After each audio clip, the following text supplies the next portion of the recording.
In for new. Kowal, Here, White Lake Township. McGillivray, Powell, Waterford, here. Charles, Here in Southfield.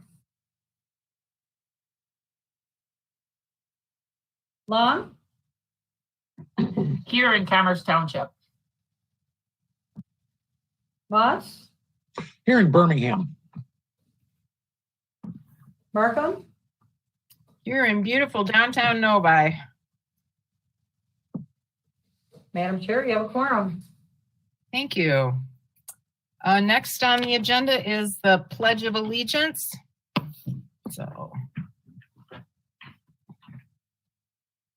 if you all join me, I pledge allegiance to the flag of the United States of America and to the republic for which it stands, one nation, under God, indivisible, with liberty and justice for all.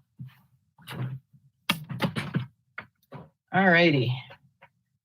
Next, we have the approval of the agenda. I need a motion.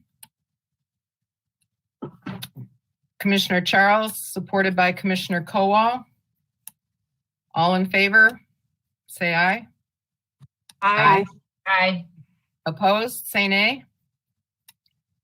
The agenda is approved.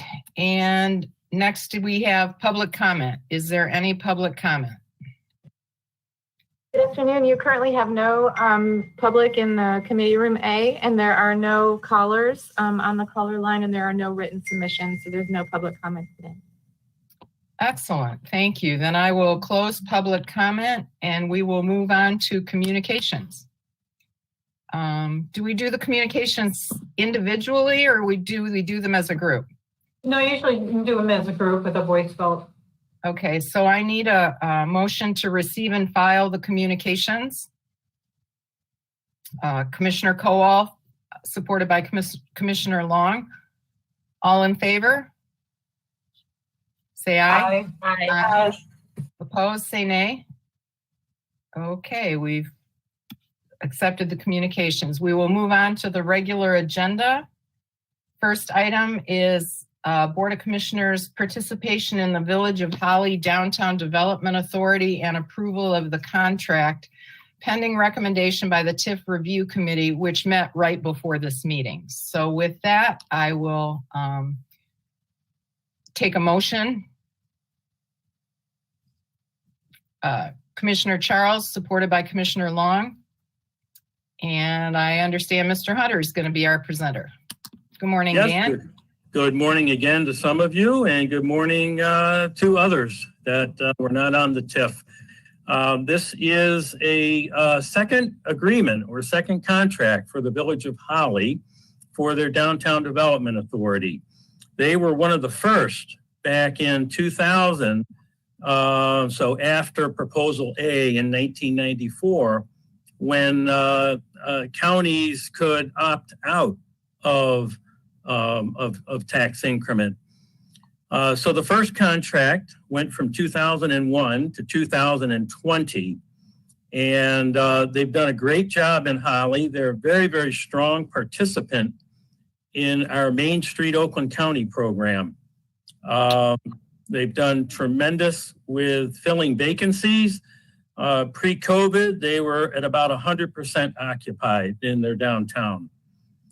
So they have drafted a new TIF plan and come to the county and asking our approval of the county capture for another 20 years.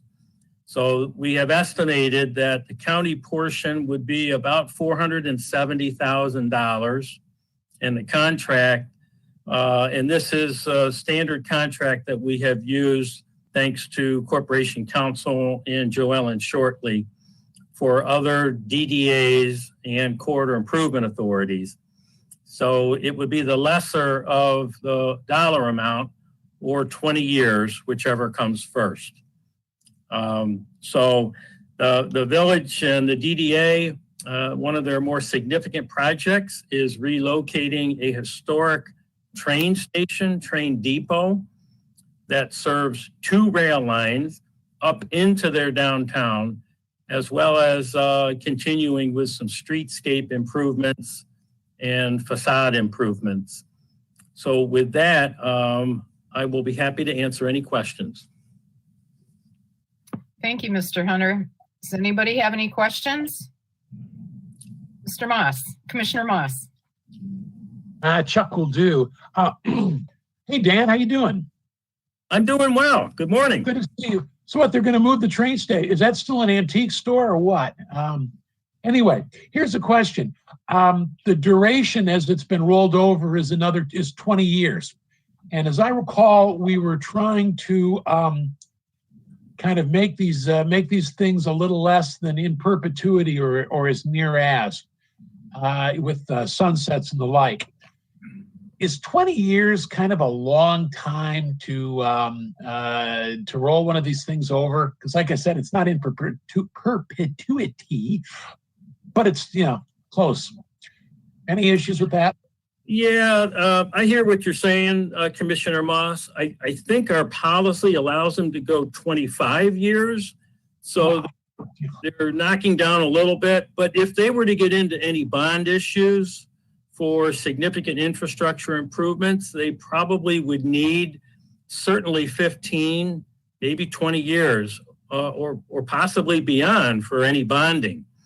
I don't know if they're planning to do that, but their participation, when I say the Village of Holly, their millage is between 12 and 13. So they're all in. This is their destination. And really for Northwest Oakland County, this is it.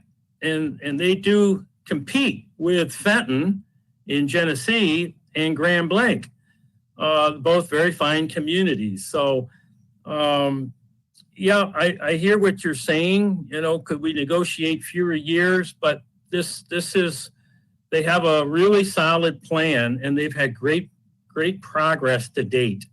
And our capture is not at 100%. We're at 50%. So we're still getting 50% of the new tax revenues that will be created there. Yeah, it's like a tourist draw. Grand Blanc and Fenton don't have anything on Holly, and I used to do day trips for the news, and this is some years ago, but Holly, Holly's a great place to go spend an afternoon. It just seems that's a long time, but I'm not going to vote no on it on that basis. I just thought that as a matter of principle, we were trying to get those down. But when presented with a good plan, and this is a really good one, they worked hard on it, and they have some really good expenditures there. Okay, yeah, they moved the train station. Huh? Okay, well. Trains still go by, so I can see them doing it. All right. Anyway, well, thanks a lot. Madam Chair. Thank you, Commissioner. Anybody else? Commissioner Charles. Thank you. Commissioner Moss, I think you will be appreciative of Commissioner Kowal's comments in the TIF meeting with regards to the longevity of some of these agreements and how they seem to sometimes go on and on and on. And honestly, when I heard DDA growing up in my community, I always thought that it was kind of a moniker of distinction as opposed to sort of like, hey, you guys need help over here. So what I like and why I'm bringing this up is because it sounds like there's policies now that if the DDA or the corridor group have changes they want to make, it sounds like they in order to make those changes have to come back before us. And so there seems to be some parameter setting that gives us a little bit of oversight and accountability there. Yeah, thank you, Madam Chair, through the chair. Yes. The problem that we found was that there are a lot of communities were getting DDAs and TIFAs and CIAs. So there's an acronym for you.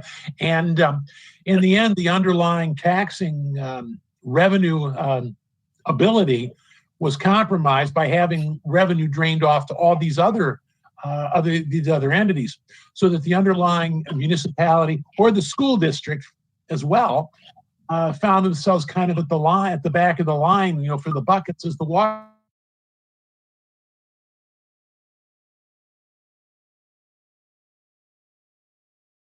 On a principle that we didn't want to, as we want these communities to succeed, short the actual underlying government, which now has to support itself on the rest of its tax base without some of these very, I don't want to use the word profitable, but very revenue rich, does that sound good, areas. So anyway, and the school boards, of course, we're sharing in the deficiencies. So anyhow, that's why I'm asking, and it's a question to ask, I think. And of course, I'm always appreciative of anything Mr. Kowal wants to say, without a doubt.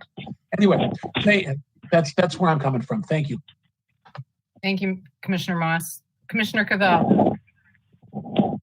Yeah, really just to echo what everyone's been saying or asking of Mr. Hunter, I chatted with the person who runs the Ferndale DDA in advance of this meeting to prep for this, and she was saying that she recently moved at Atlanta and that they use TIF for a much shorter time frame, right? It sunsets after 5 or 7 years in a lot of her communities and experience.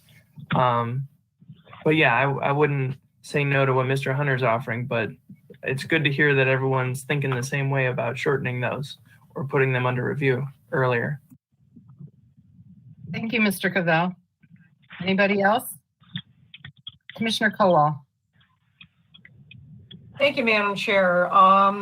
Yeah, the history of TIFs, I think they started like in 1975, if I'm not wrong, and we didn't have any, as we went into in the TIF meeting, didn't have any option to opt out.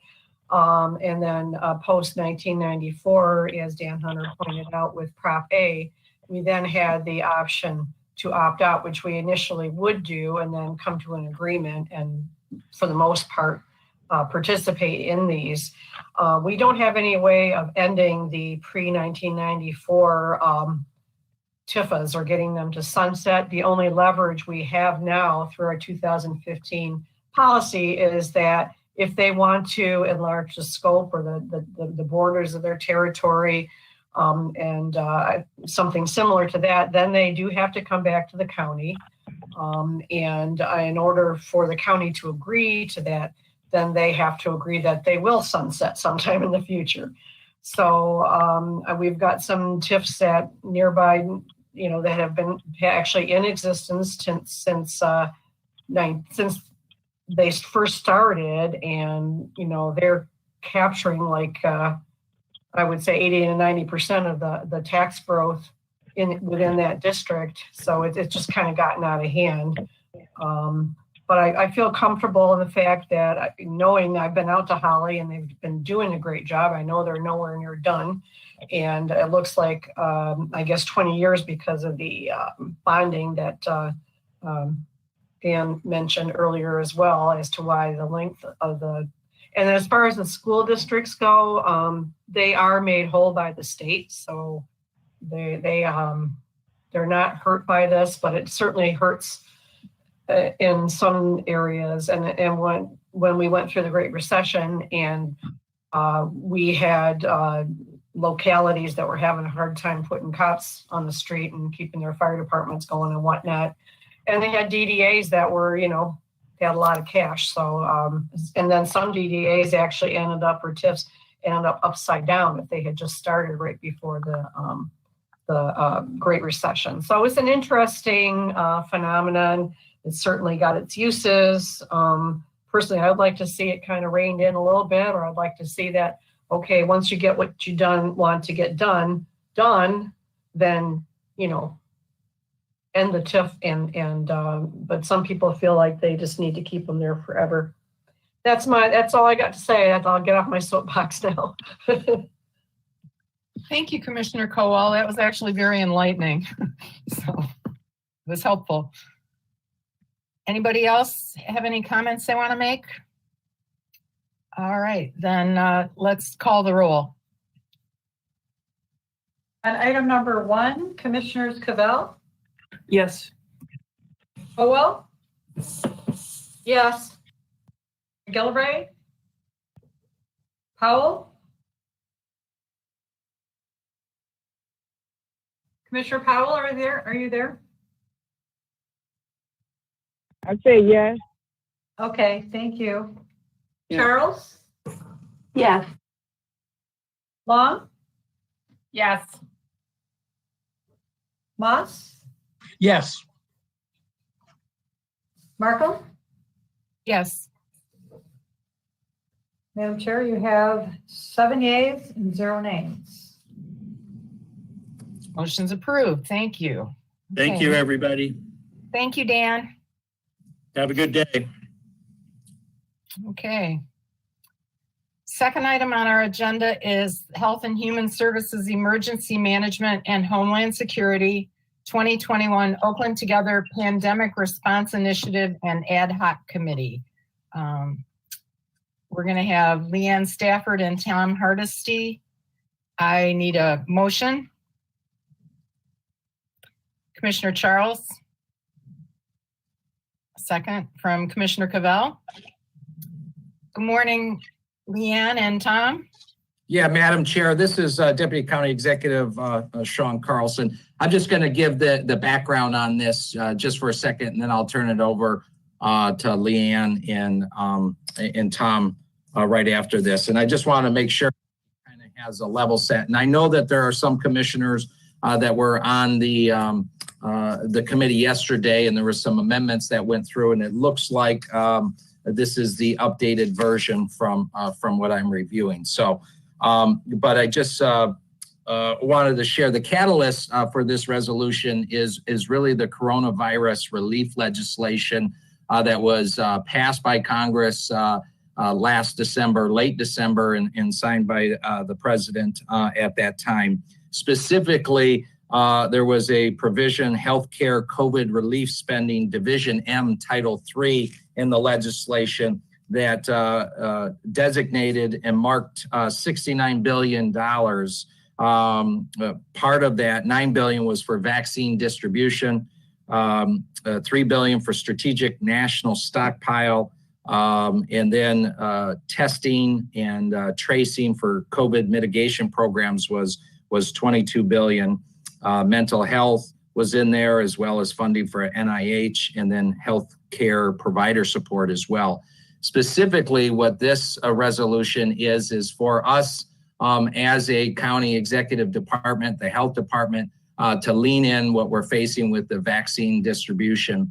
Just like we worked together last March with the PPE program, and we set aside $16.5 million so that we could start buying supplies for our first responders and our healthcare professionals to protect them. This too is similar in that vein. It is our expectation. The state of Michigan is supposed to get $90 million in regards to vaccine distribution operations, and $520 million as it relates to testing and tracing. It's our expectation that there will be some grant programs that come out, and it's our expectation that we could be receiving a significant amount of money, given that we have 11 to 12% of the state of Michigan's population. Not sure what formula that they're going to utilize, but what we do know is, even though the state of Michigan, just like Oakland County, received that CARES Act in the middle of April, it wasn't until the end of July or the middle of August until grant programs started to come out from the state of Michigan. We in Oakland County don't want to wait for those grant programs, and we think it's important for us to lean in on this and make sure that we are being proactive, and we're putting the supply chain together as soon as possible. So that is why we're asking for $10 million. It's our expectation that there will be a program and we can reimburse our funds when that happens. But that's why we're asking for this resolution. So I just wanted to set the stage for our experts, Ms. Stafford and Mr. Hardesty. Thank you for that, Sean. All right. So Leanne and Tom, you want to tell us where we're at? Yeah, so as Mr. Carlson mentioned, expenses, I'll use testing as a prime example. You know, we're continuing to test between our the sheriff's office's testing staff twice a month based on a recommendation from Corporation Counsel for an ongoing federal lawsuit. You combine that with our public testing, we're averaging $500,000 to $600,000 a month just for that one piece alone. And then you look at when we're doing our running testing outside as we move into the warmth again, we have tents and barricades and porta potties and hand wash stations, all the PPE supplies that go with testing and also with vaccinations. Suburban Showplace, generous offer from the owner there for the space. However, he's not maintaining a snow plowing and salting contract for that complex because he's not been open. So we're having to secure that. Ambulances to have medics on site during this. So there are significant costs that are continuing to accumulate as we work through this. And as Mr. Carlson said, we expect funds will come back, but otherwise we could be forced to stop testing, or we're just draining our own individual budgets with and voiding of these expenses that are specifically COVID related. Thank you. Commissioners, anybody have questions? Commissioner Long. Tom or maybe Leanne, how many people are getting tested a day at the county? We've been averaging over the course of the last couple of months about 750 to 800 a week. It varied a little bit, over holidays and with things like that, but we are on about that. Now we're also looking at contracting for the testing. I mean, health, as you've all seen, is just done an outstanding job with all this, but we're trying to now focus to vaccines, and that's only going to increase. So we're looking to transition the testing away from health staff so that we can free them up to handle more vaccinations. So that would be another one, and still provide that same service to the county, still make it out of pocket free, whether we could get insurance covered or not. But that's another somewhat of an expense to move that off of health's plate so that they can focus on vaccinations. So if you outsource or thinking of outsourcing the testing, would that be an increase in the budget or decrease? Would it be cheaper? Do you have know yet? Well, if you just a plain line item expense that you would see, it would go up. Now that's not accounting for health staff having that bill in there, and they're still going to be tied up on doing vaccinations. But you would see that out of a line item payment as an increase in a budget. And those 750 tests, that's just that's outside residents. That does not include Sheriff's Department. And we were looking at 12 to 1,300 of them twice a month. Okay, that's a lot. And then how much does that test cost? Like each individual test, what does that cost the county? We are paying, it can vary a little bit based on the number that we do. On average right now, it's about $85 to $95 a test. It could get down. We're looking at if we contract it out to a lab company, and we're negotiating with them right now, it would actually drop down to $35 if they have insurance. So the cost to the county would be significantly less. We're helping cover some of the staffing costs and those kind of things. Thank you. And then right now if there is insurance, you are taking insurance to offset that cost, or are we not doing that right now? Right now we are not. Health, especially trying to get volume and people through there was not set up to take on insurance. But once we hand that over to a private vendor, then they'll do that. Okay, so that could actually be a cost savings then if we can do insurance. Well, and county employees are, the county self-insures, so we really wouldn't see any benefit out of doing it for the county employees, but we would for the public see a benefit to our bottom line budget. Okay, thank you. Any other questions? So essentially, we're just borrowing money from the general fund now to be reimbursed by the state at a later date so we can have continuity of service and continue to ramp up as we need to serve the public through all of this. Is that correct? Yeah, I mean, I want to underscore there is no guarantee. There's no grant program. It is our expectation that the state would pass that through and get that out to each of the counties. They did that the last time as well with different programs. But you are right. This is about ramping up. Just like we didn't have any guarantees when we did the 16.5 million with PPE. When you as Board of Commissioners made that decision, you made that 3 weeks before we even heard that we were getting money in regards to the CARES Act. But it is our expectation that there will be a grant program and that we would be able to reimburse the fund balance. And it's my understanding that in the Health Committee yesterday, there was a desire for instituting more clearly defined oversight. And so the resolution was modified to include an oversight committee for this and also a report that's required every couple of weeks for us to continue to be able to stay on top of this. Yeah, let me speak to that just real quick. When we set up the PPE back in March, we did not have an oversight committee. We did have reports, as you recall, that I sent reports every couple of weeks in regards to the spending that was taking place in regards to the PPE.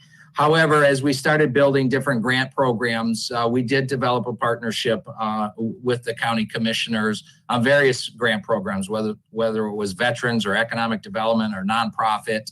I think that was beneficial and helpful for the commissioners as well as the county executive. So there was a desire to reinstitute, that kind of framework. I don't think that's an issue for us at all. When that came about, it was my recommendation we just move down to a report once a month, but there was a strong desire by a couple of commissioners to at least have communication twice a month. So that isn't an issue. We'll make sure that happens. Thank you, Mr. Carlson. Mr. Cavell. Thank you, Chair Markham. I just had a quick question when listening to you talk, Sean. You had said in the meeting on Tuesday with the health and safety that we were hoping to get a reimbursement of something like 20 to 30 million. I had heard estimates from other places that said we might get 60 million-ish. Which number do you think is more accurate, if either? And if I hope it's 60, but I hope if nothing else, I hope it's at least 10 so that we can reimburse ourselves. But I would expect it. We have 12% of the state of Michigan's population, 11 to 12%. So I would expect that there would be some kind of formula. If there's $600 million coming in to the state, now the state's going to take some of that. So I don't know. You can't just put the variable of 11%, times 600 million. But I would venture to say that it should be around 20 to 30 million. Okay. Thank you, sir. Thank you. Anybody else? Okay, well, if there's no other questions or comments, let's go ahead and call the roll. On item number 2, Commissioners Cowell? Yes. Powell? Yes. Charles? Yes. Long? Yes. Moss? Yes. Cavell? Yes. McGillivray? Are you here with us? Markham? Yes. Madam Chair, you have 7 yeas, 0 nays. Motion passes. Thank you, Leanne and Tom, for all your great work and keeping us healthy. I'll just let you know, I don't know if you heard, after I had that COVID shot on Saturday, I got sick. On Sunday night, I was really in bad shape all day Monday. So I'm better now, but I'm one of the unlucky ones. But I'm grateful for the shot. So Thank you. Glad you're feeling better. yeah. Okay. Thank you, Madam Chair. Thank you. Moving on to item number 3, Human Resources Fiscal Year 2020 Wage Reopener for employees represented by the Michigan Nurses Association. A report to the board from April Lynch, Brittany Anthony, and Julie Fisher. I need a motion. Mr. Cavell, Commissioner Cavell, and supported by Commissioner Long. Good morning, everybody. Morning, how are you guys? It's actually afternoon now. Yay, sunny as well. I do want to take a minute before I get started. I'll lead this conversation, but for those that haven't formally met Brittany Anthony, she is our new HR director. She's been here for not even a whole month yet, so she's baptism by fire right now. Brittany, do you want to give a quick wave so they can see you? Sure. Good afternoon, everyone. Welcome. Thank you. I also have with us Julie Fisher, who is our labor relations manager as well, just here to provide support if we have some further questions. So just to do a little bit of an overview, I think kind of setting the stage, you're going to see us a lot this year for a couple of reasons. We have 8 unions. We have 4 unions right now that are in what's called a wage reopener. And then we have, I believe, 5 unions are up this year for full-on opener. They all expire in October. So we're kind of getting through right now these wage reopeners. And then you'll be seeing us again toward the end of summer with the union contracts for those folks. So we are here today, though, to talk about the Nurses Association, who also had a wage reopener this year. Many of those unions that were coming before you were aware of the comp study that was started back in late 2017, early 18. And so many of them, when they negotiated at that time, put in a wage reopener so that they could align as well with any of the information provided in the comp study. Now, the Nurses Association didn't really have any technical comparables, if you will, as it relates to the compensation plan for that we approved this last October or last December. But they do have and have been being looked at for quite some time. The nurses is a unique group in the fact that we are not only competing with other governmental entities in public health, we're also competing with private sector nursing as well. So one of the things that we looked at with them was taking a look at not only where did they land with other public health nurses throughout the state, but how do they look as it relates to the general information that we found for the private sector. And when we do that, we take a look at multiple surveys that we have access to, Mercer, Gallagher, American Society for Employers. So we have a lot of feedback that we received there as well. So given that and working with the nurses, we are proposing a new rate of pay for them, which overall in general will be about a 4% increase. That puts them more in line with the market as relates to public health nurses, actually a little bit more toward the top, but still in line, and gets us a little closer to the private sector. And I will tell you that we'll be working with them again as they reopen this year. We still have some things that we want to work through with them, in particular in recruiting and retention for those folks. So we'll be working a lot with them to go a little bit further and see what we can do to recruit more solid nurses and retain as well. We're starting to see a little bit more turnover.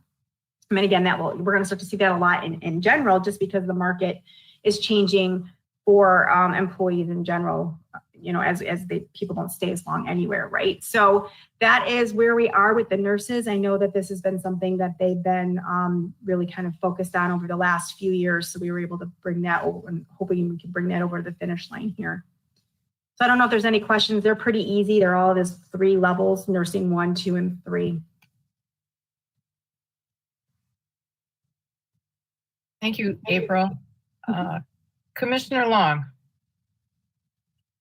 Thank you, April. So the nurses that are here already, they were happy with this negotiation?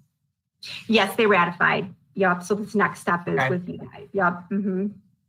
We didn't hear anything, or at least I didn't. So I'm figuring it went. Yeah, I mean, it was a really good conversation. I think we would have got some emails, or someone would have got calls of us commissioners. So I appreciate that. No, we were working really closely with them. Again, this was a good starting point for them, and we're going to be working a lot with them this next reopener as it relates to, again, as we talked a little bit more about recruiting and retention and other things that, might make, keeping good, solid nurses in place for us. And as we know, they've been pretty significant into what we've been doing this last year as well. Right, and I'm glad to see that it's a little on the higher end. I've said for, what am I, on my 19th year here, sometimes when they did these negotiations, they were making less than I did in 1995, you know? So Yeah. I always worry about the wages on it. I mean, I worked at U of M Hospital, so maybe that was a good paying job, you know, but I'm glad to see that you, that, you know, they got a raise and it was bumped up more with market. So thank you. Definitely. Yeah, thank you. Commissioner Cavell. Thanks, Chair. Hi, April. I'm just Hi. curious. I couldn't do the math confidently enough. How many nurses are going to be part of this reopener? You know what, Julie, do you mind? Do you have that number? I want to say 78, but I don't. Yeah, it's actually 79. Oh, look at that. That's so close.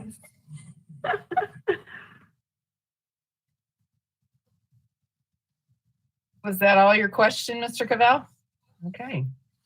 Anybody else?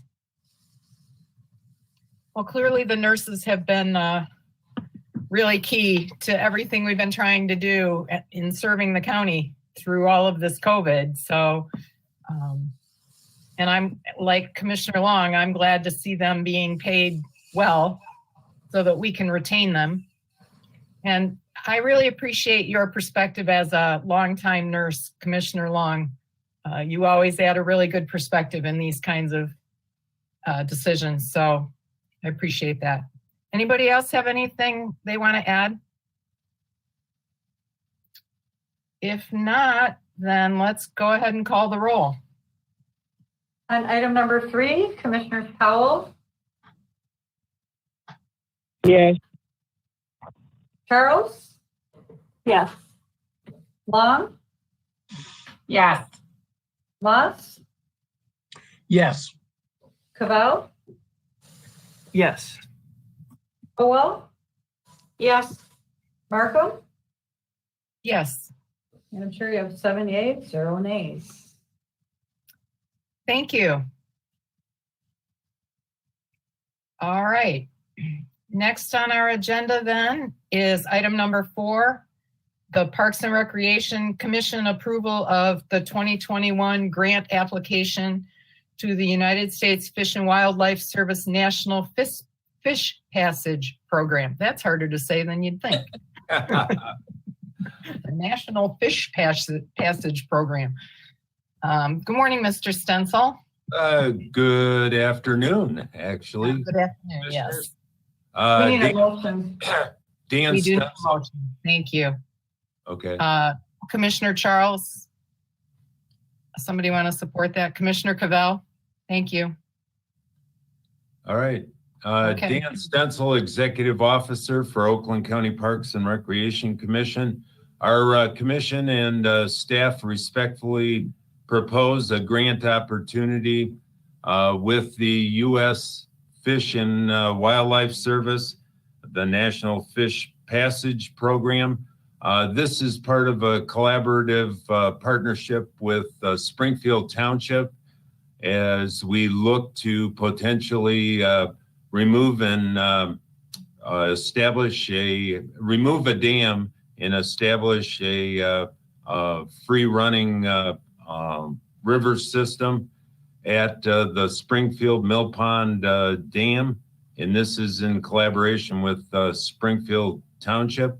Melissa Prouse is on the call here for she's our supervisor of planning and resource development, and she's got the details of this grant opportunity.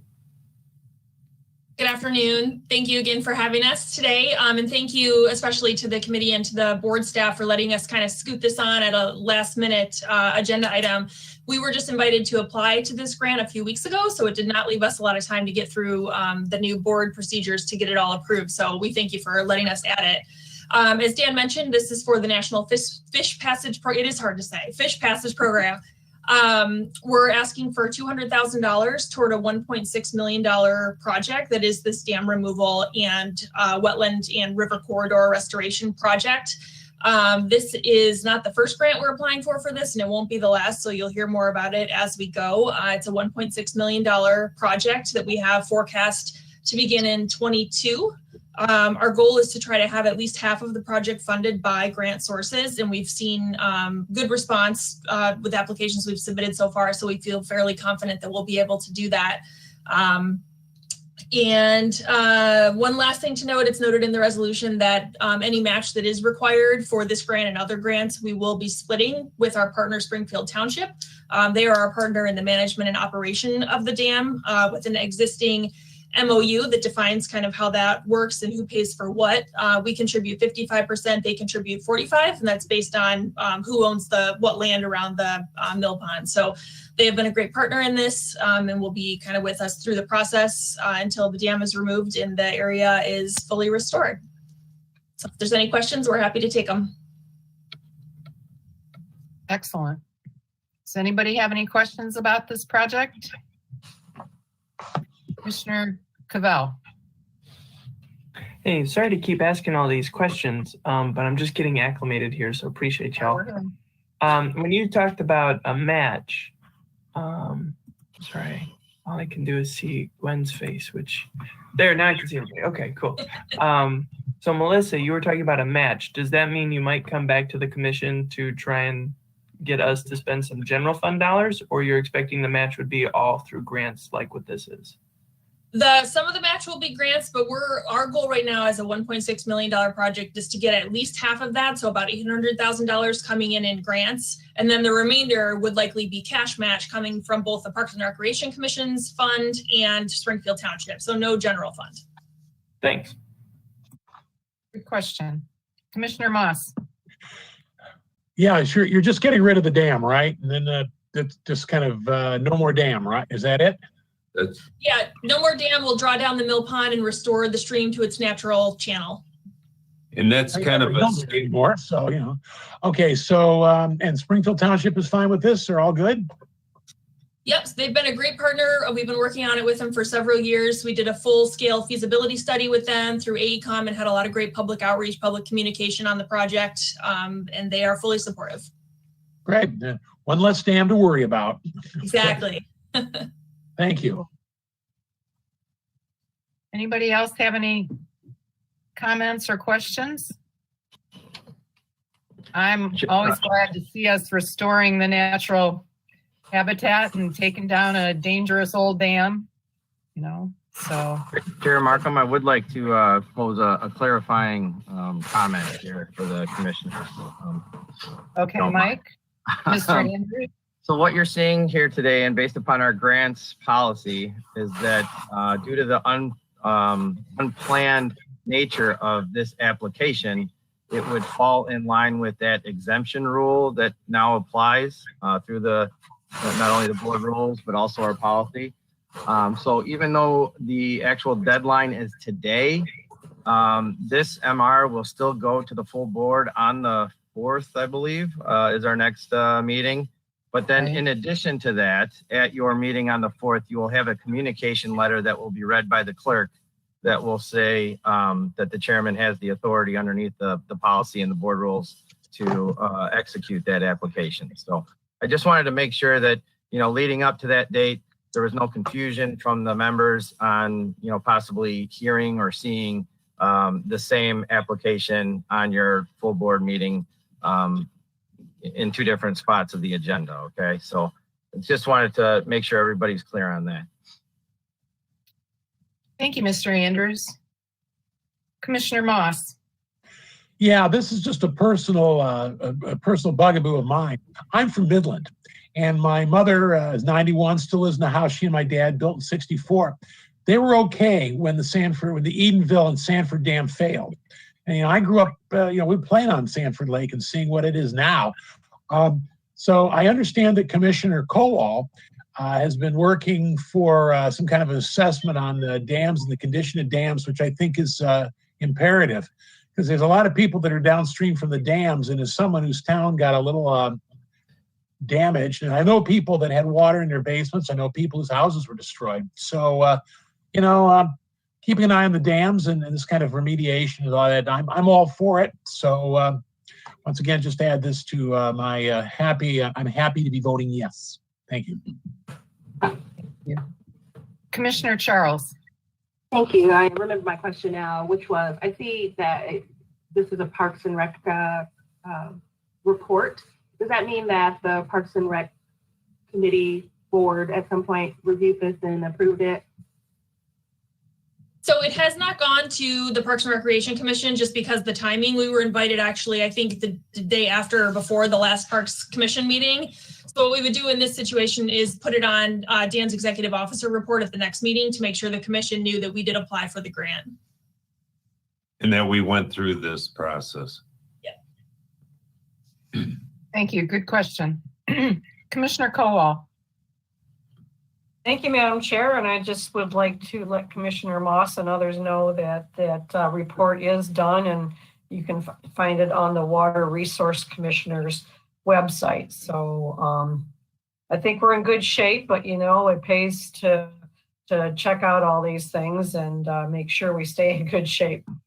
So anyway, thank you.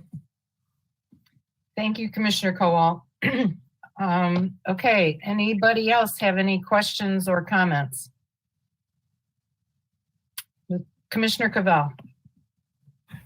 Yeah, just a point of clarification from what Mike Andrews said. So then if this is coming before us, we're voting on it, but it's based, the new board rules say the chair signs it and that's where the authority comes from. So Dan and or Melissa will have to come back or send us a report or something like that. Isn't that what the new rule is? Just seeking clarification on that. And if need be, can do it offline. If you don't mind, Chair, I can probably help clarify that. So underneath within the policy, it does state that not only with this unplanned timeliness that the chair has the authority to sign the application. This is you're being presented the application kind of an expedited manner because the chairs of the liaison committees had requested it go this round. Essentially, we would have maybe waited until not only was the application signed, submitted, and everything like that to bring forward to the committees for your review as a communication item. So you would have seen it in the communication item as a receive and file. And that just informs you of this was the circumstance of why the exception was made.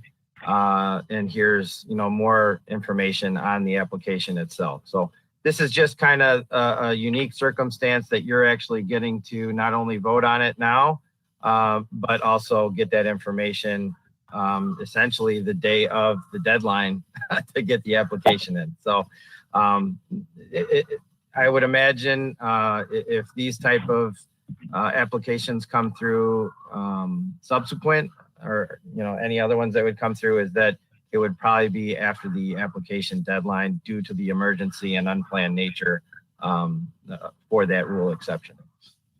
Thank you. Okay. And I hope we're not taking too much of your time then, Dan and Melissa, since it's due today. Yikes. It's ready to go. It's all done. We've got our track shoes on. We're going to run. Okay, anybody else have comments or questions? Excuse me. If not, then let's please call the roll on item 4. On item 4, Commissioners Charles? Yes. Long? Yes. Moss? Yes. Cavell? Yes. Cowell? Yes. Howell? Yes. Markham? Yes. I'm sure you have 7 yeas, 0 nays. Thank you, Madam Chair and commissioners. Thank you, Mr. Stencil and Ms. Prouse. Good to see you. All right, next item on our agenda is the audit subcommittee appointment, a discussion of this. So I'm actually going to toss this over to Mr. Andrews, but we do have a subcommittee that is responsible for monitoring the external audit that's done of the county's finances. So Mike, you want to tell us about it and what we need to do? Yeah, so first of all, I can go through the board rule and what the policy and procedures are, and then I can get into the communication that I've received from Plant Moran, and we can then make an informed decision on how to proceed after that. So as per your board rules, there is a section in there that is labeled Audit Subcommittee, and it states that in accordance with miscellaneous resolution 94005, at least 3 members of the Finance Committee shall serve on the Audit Committee, one being from the minority party, excuse me, and that these appointments are made by the Finance Committee Chair. So that's why this is on your agenda today. And we would be looking to make those appointments with concurrence from those members who would want to sit on it. Now, Tim St. Andrew from Plant Moran had reached out to me via email to say they do have an update for us. And the request was they can make a video conference, update here over this platform, or they can provide some kind of documentation where we can read through it. They are not, to my understanding, they are not complete with the audit yet. That would come later on, I want to say probably in March, where they would come forth to the audit subcommittee to make that presentation. So this is kind of the appointments today are to get in place those members who would be able to call that meeting and receive that information, that update, and then also go through the process of receiving a presentation from Plant Moran for the conclusion of the audit. And if it's okay with you, Chair Markham, I see that we do have a representative from the executive side, management and budget. Lynn is here. I don't know if she has anything else to add to that, but that's kind of where we stand right now. Yeah, we're proceeding with, this is Lynn, we are proceeding to work with the auditors, and it most likely would be presented to the Finance Committee. It's typically done in April because we're wrapping up and getting the audit complete in the March timeframe. We have to have it completed by March 30th. Thank you. So basically, we're just looking to populate that committee right now. We need 3 people. I'll be one of them. Is there anybody else who wants to volunteer? I'll say this committee doesn't meet very often. We meet twice a year probably to look at the audit. So Commissioner Kowal, thank you very much. Anybody? And I need somebody from the majority party.